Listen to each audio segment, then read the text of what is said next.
Hi everyone! So for today's video nga is another vlog na naman tayo. At dahil nga Pasko naman na at malapit na mag New Year, ilang araw na lang New Year na. So naisip ko i-treat yung sarili ko and also yung kapatid ko kasi lagi kong kasama dito sa bahay. So naisip ko nga magpasalon kami. At dahil nga kasama yung kapatid ko magpa-hair salon, so walang choice kundi isama sina Hambi at Bea. So magkapatid yung dalawang yan guys.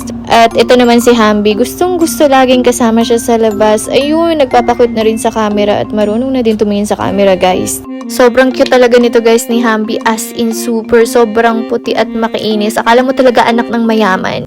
So since medyo malapit-lapit lang naman yung bayan namin dito, so naisip na lang namin sumakay ng tricycle and it will take 10 to 15 minutes. Pero kapag naglakad kayo, maybe around 15 to 20 minutes. Kasi kung naalala ko nung college ako, lagi ako naglalakad guys galing sa bahay hanggang sa school. So nasingit ko pa talaga dito sa vlog yung college life ko. So yeah, walang halong biro guys. Lagi talaga ako naglalakad nung college kasi naman lagi ako may kadate ng mga time na yun. So instead na sumakay ako, ay nagpapatid na lang ako kunwari.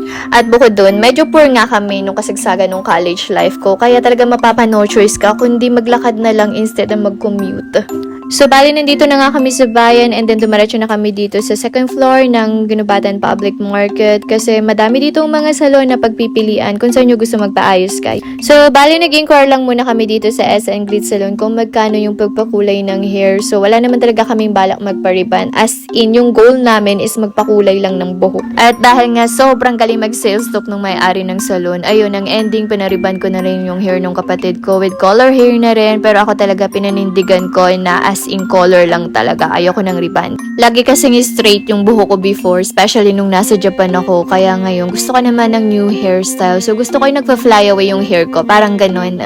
Bali, nauna na nga pala nilang i-accommodate yung kapatid ko sa pag-color ng hair at pag-ribbon. So, while waiting for my turn, ayun, chinecheck ko muna si Bea at Hambi. Kaya nga pala sinama namin si Bea, guys, para mag-alaga kay Hambi habang inaayusan yung hair namin. Sobrang tuwang-tuwa nga dyan si Hambi kasi minsan nga lang niya makalabas ng bahay. Mas gusto niya kasi sa labas. At eto na nga ang itsura ng buhok ng kapatid ko nung nilagyan na siya ng unang gamot. Medyo maganda na din siya guys compare before. Wala kasi akong video nung una.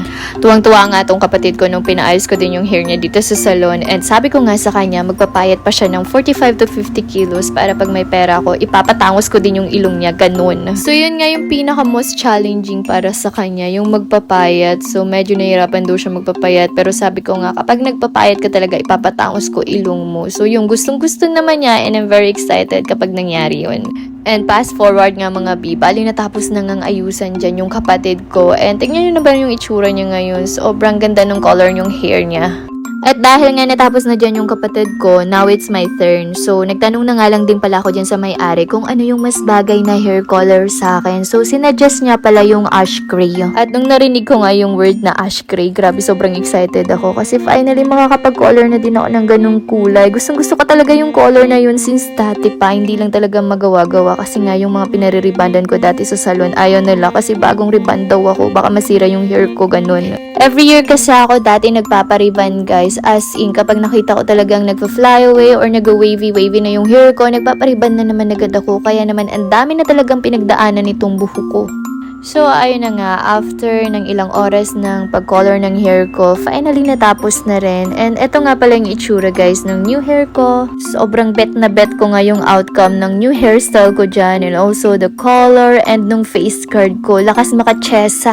And eto nga pala yung pinaka-best color na na-experience ko sa buong buhay ko. As in, sobrang ganda niya sa mga trinay ko before na color. At dahil nga nandito naman na kami sa salon, ayun, naisip na rin namin magpalinis ng kuko para isahan na lang din. Tamad din naman kasi ako pumunta ng bayan. Once na blue moon lang talaga, as in super. So, nagtsatsagan na lang talaga ako maglinis ng sarili kong kuko. And then, ako na mismo naglalagay ng manicure and pedicure. So, kung ano na lang yung meron dito sa bahay, yun na lang din yung nilalagay ko sa kuko ko. So, ayun na nga, pagkatapos ng ilang oras ng pagpapasalon and also paglinis ng kuko, ayun, natapos na rin kami. So, inabot na pala kami dyan ng 8 PM kasi naman si ate mo, ang daming customer, kaya natagalan kami sa pagpalinis ng kuko.